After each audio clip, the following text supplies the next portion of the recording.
Hey guys, Ryan from Husky Moving here, Arlington, Massachusetts, serving the greater Boston area. We are a full service residential and commercial moving company. We do disposal, handyman jobs, we do artwork mounting, TV mounting. What else do we do? Light plumbing. If it involves the house, we try to get it done. August 1st, just finished up the day. Big day in the moving industry. Trucks all over Boston, obviously. Had two jobs, one for a friend of mine this morning, and then another one this afternoon, which is a third floor. Jesus, goddamn flag it in my video. Getting attacked. Third floor to a fourth floor walk up, which kind of sucked, but it was what it was. We had customers was cool. He was a cool kid, so him and his friends were moving. So cool kid. Anyway, point of the video. I got a PowerPoint document I've done up here, and by that I mean it's written down in my chicken scratch. This is a list that was done by a website that I actually thought was really good. It was a top 10 complaints by customers list, which I thought was actually really, if I had done the list myself, this is probably what I would have come up with from having talked to people. So I'm going to discuss some of these things real briefly. Great list, and hopefully you can learn some stuff that I've already had to learn. Maybe you have too. Number one, showing up late. Don't do it. People, it starts to move off on a bad front if you show up late. You have a verbal contract with these people. They expect you to follow through on your word. If you tell them you're going to be there at a certain time, you should plan on being there at a certain time.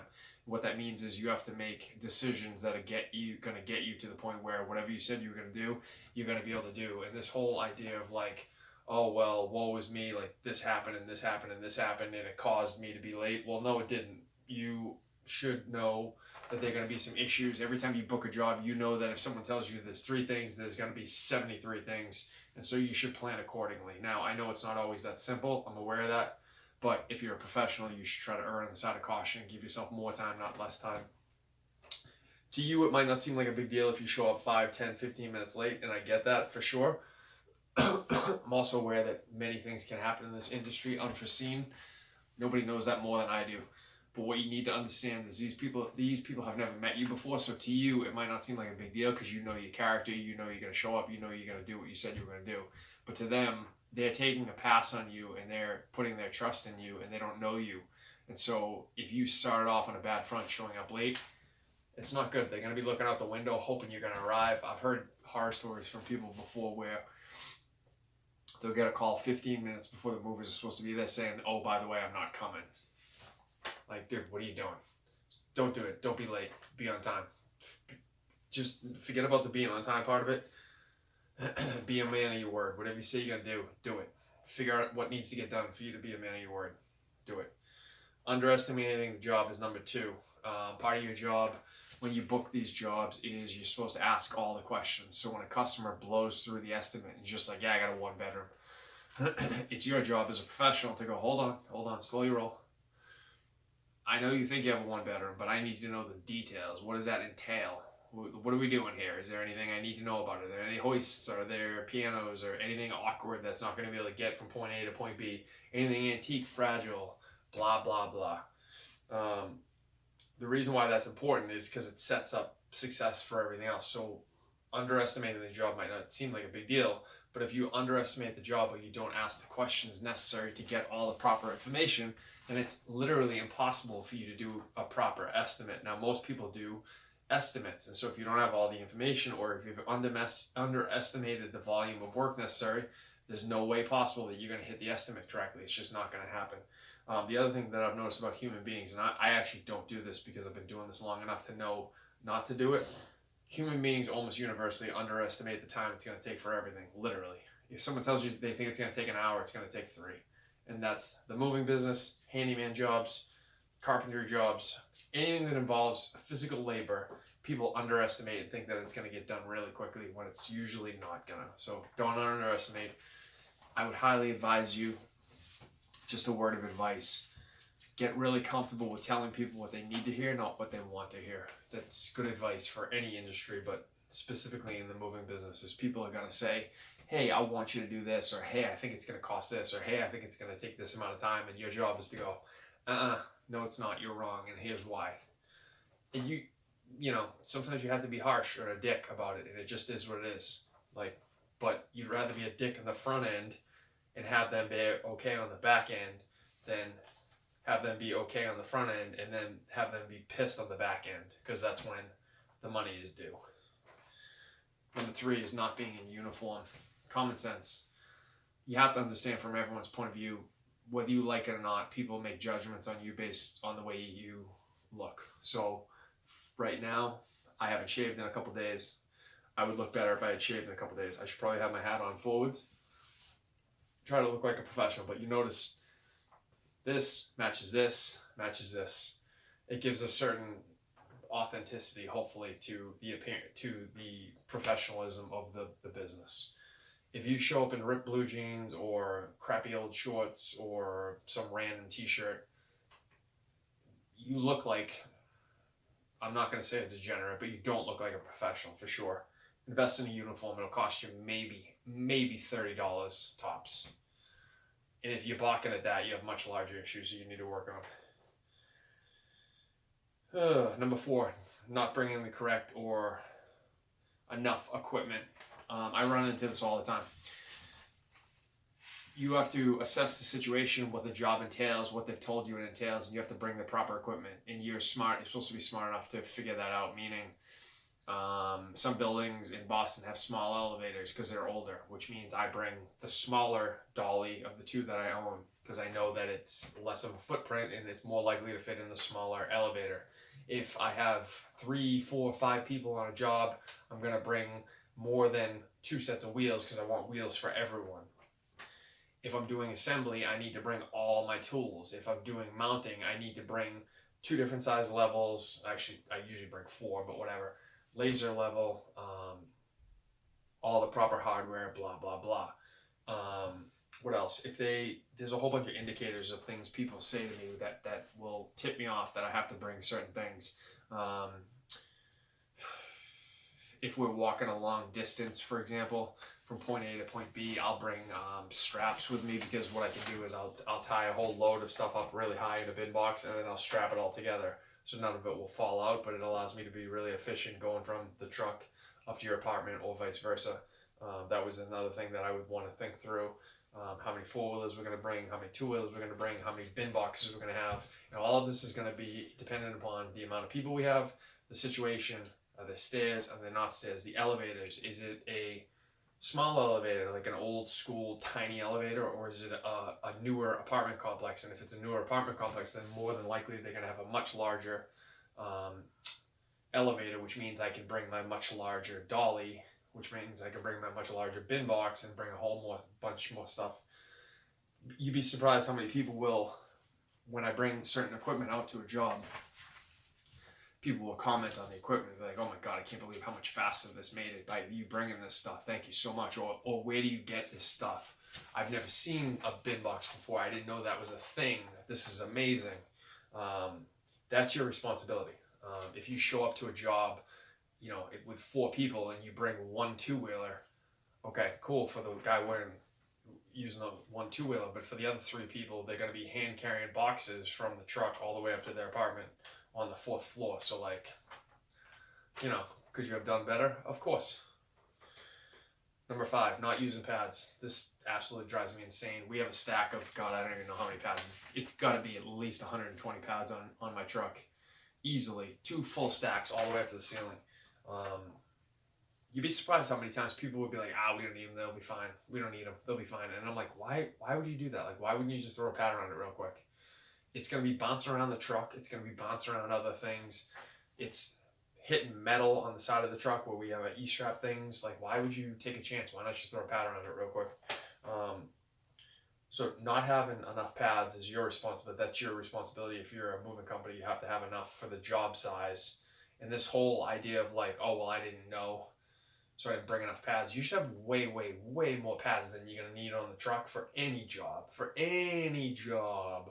So I have I don't even know what the number is. Let's just call it 130 pads on the truck.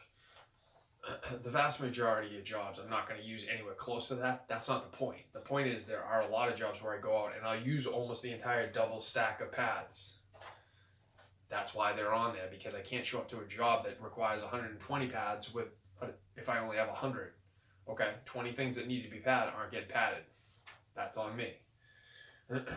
That to me is just pure laziness, and if I'm being honest with you, it's just completely stupid, because that pad is the one thing that's going to protect that piece of furniture, which is going to protect the furniture, hopefully not get you insurance claims, keep the customer happy, and it just looks way more professional. So by you not doing it, it's just stupid. I don't know why anyone would choose not to do that, but whatever. Number 6 is slow, inefficient movers. This drives me insane too. You should always be moving. Always. There's always something to do. In any given move, there's a finite number of things that will need to get done over the course of the entire move, for everything that the customer needs to get done properly. So let's just say, for example, that number is 15,007 things. I don't know, whatever the number is. At any point in the day when you stop moving, that's one more of those things that isn't getting done, which pushes the clock further back, which pushes the bill further higher for the customer. There's no reason for you to have to stop moving. Very rarely is there a reason for you to stop moving. There's always something that can be done. Always. And all it takes is a little initiative and you going, what could I be doing right now? And is that thing that I could be doing getting us closer to our goal than what I'm doing here, what I'm doing now, which is standing here doing nothing? If I'm doing nothing, we're not getting closer to the goal. End of story. That drives me insane. It doesn't happen on our cruise. People move.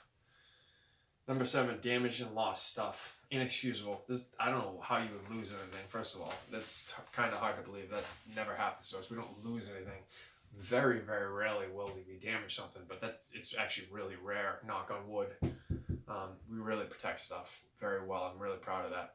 I don't know how you would lose something. That seems hard to believe. If it goes in the truck and at the end of the truck's empty, every once in a while we'll have something get left in a bin box or something where it's like hidden under pads, which is obviously my fault. It's my responsibility to look for that and make sure it's not there. But every once in a while it will happen. But that's not lost. That just means it didn't go to the house it was supposed to go to, and then I have to drive back over there and drop it off. It actually happened to me like a week ago.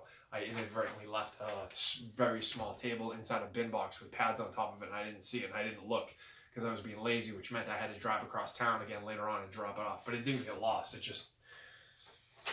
It was hidden, and we didn't see it. You got to act as if this is your stuff on the truck for damages. There should be zero acceptable damage. That's your goal. And I mean 0. I don't mean like 1 per move. I mean 0.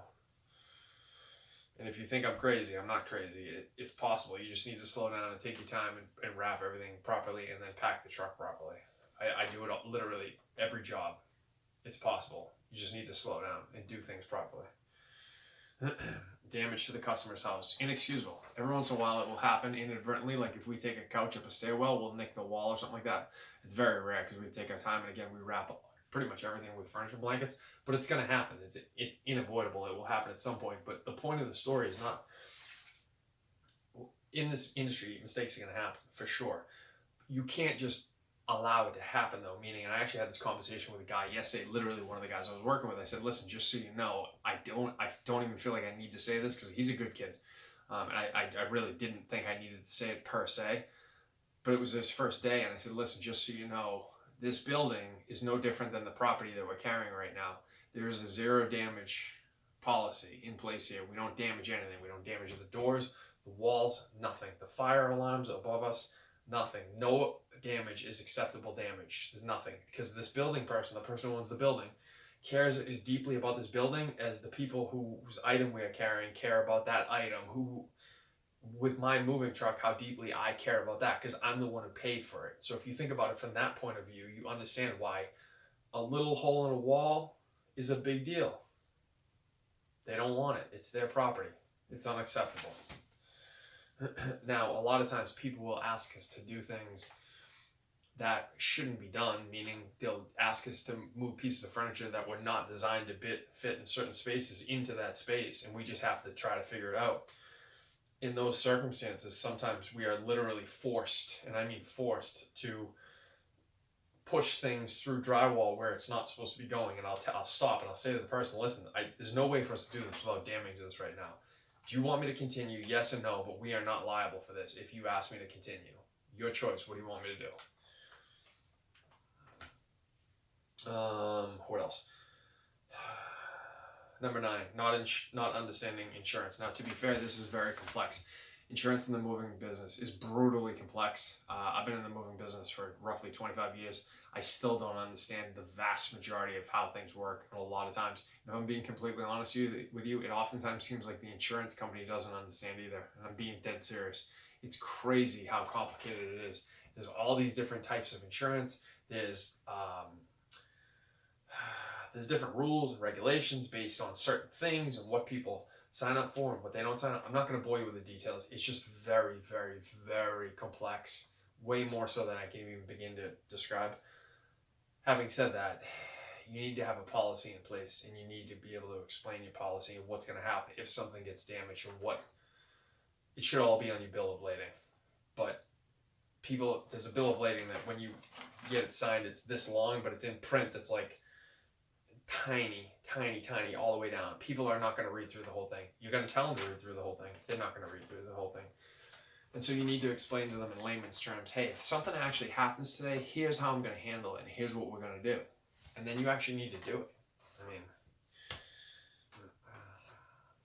and then number 10, the last one, surprise charges and higher final cost. And again, this is a huge one, but I think it can super easily avoided. It's actually really typical in the moving business. People try to take advantage of things for a number of reasons.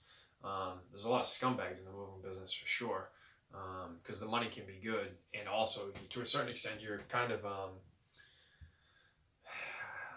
don't want to sound like disrespectful, but it's kind of like shooting fish in a barrel, in that like a lot of our customers are like older people or elderly people, or we have tons of women, blah blah blah. So theoretically, if you wanted to, you could take advantage of these people, because what are they going to do? I mean, obviously there's recourse, that goes without saying, but if I wanted to take advantage of people, for sure, I mean, not to sound like a dickhead, but I'm bigger than most people, I'm definitely stronger than most people.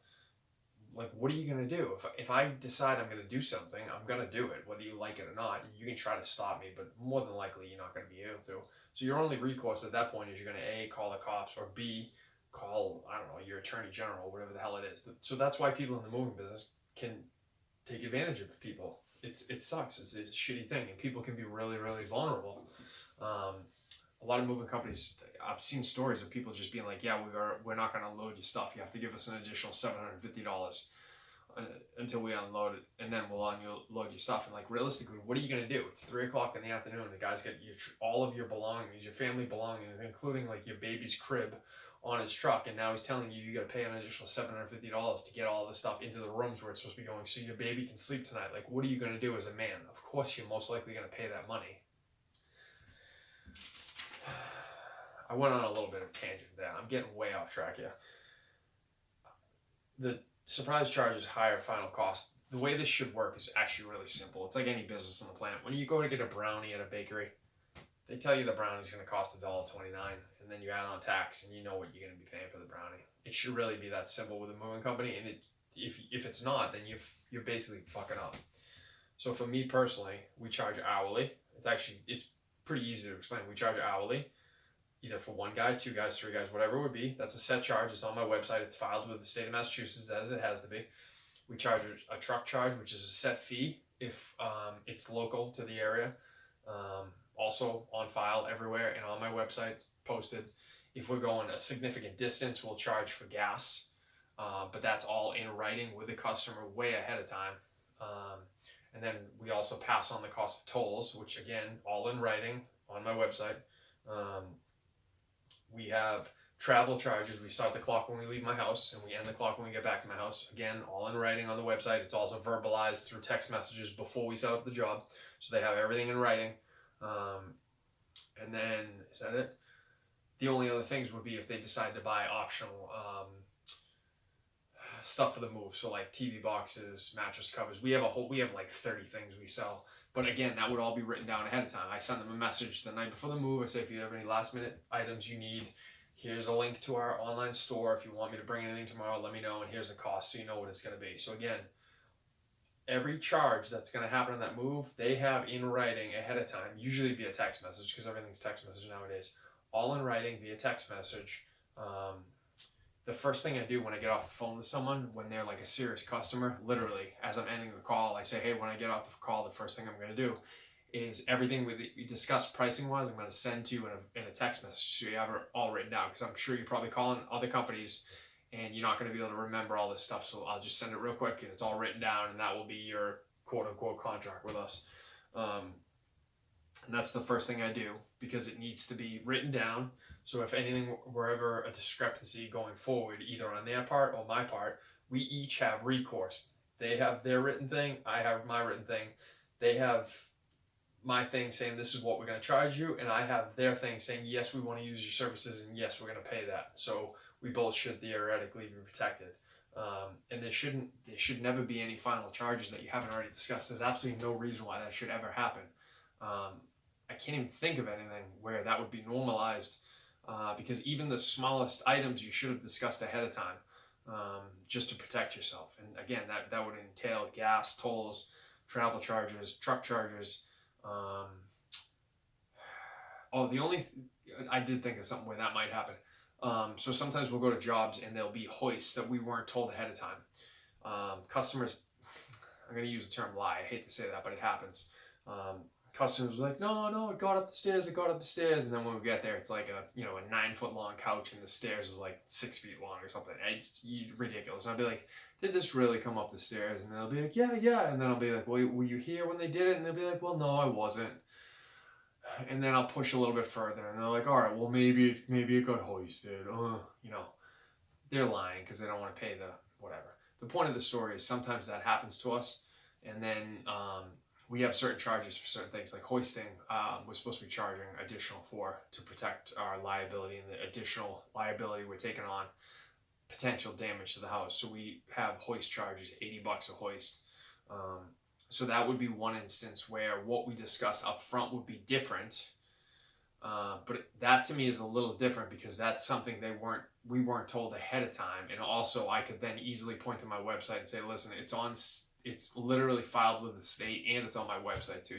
If you taken the time to look at the prices, you would have seen that. So that to me is not something that would be like a higher thing or a discrepancy. Because in the industry, that's considered like a specialized task that people know that they're going to be paying extra for.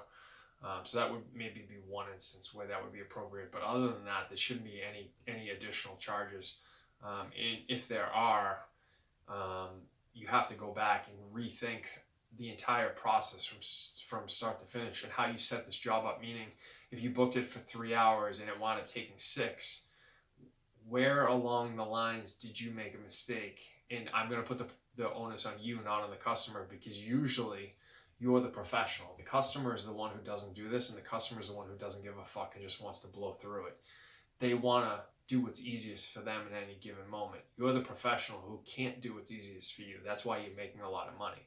So when they say, yeah, I don't want to deal with it, I have like maybe 3 boxes and a dining room set. And then you go, all right, well, I've been in a lot of dining rooms in my life, and the vast majority of them have way more than 3 boxes and 1 dining room set. Was there a hutch? Is there an armoire? Is there really only 3 boxes of glasses? Because usually there's a ton of boxes of glasses. There's no paintings. There's no rugs.